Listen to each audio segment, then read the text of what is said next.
Hello friends, welcome back to our channel Exam Buddy. Now let's do our assignment.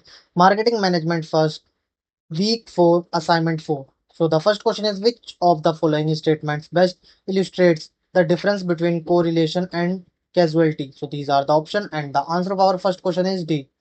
Correlation indicates a relationship between two variables, but it does not prove that one causes the other. Now, the second question is, which of the following best describes internal validity in an experimental design? So these are the option, and the answer of our second question is A.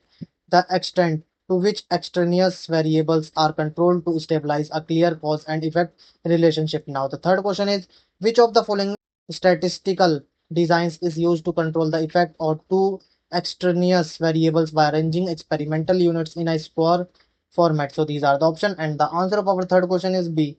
Latin square design. Now the fourth question is, which scale of measurement only use labels or tags for classification without indicating any order or magnitude? So these are the option, and the answer of our fourth question is A.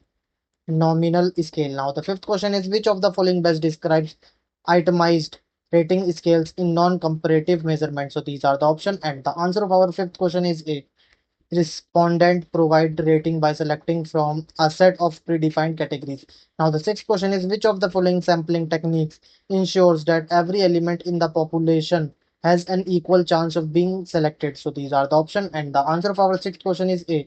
Simple random sampling. Now the seventh question is, which non-probability sampling technique relies on referral from initial respondents to recruit additional participants? So these are the option, and the answer of our seventh question is B.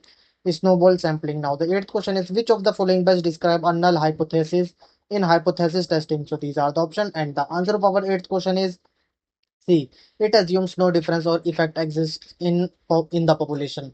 Now the ninth question is, what does a type 1 error in hypothesis testing represent? So these are the option, and the answer of our ninth question is C. Rejecting a true null hypothesis. Now the tenth question is, in ANCOVA, what are covariates? So these are the option, and the answer of our tenth question is C. Continuous control variable that may influence the dependent variable. Now submit your answer.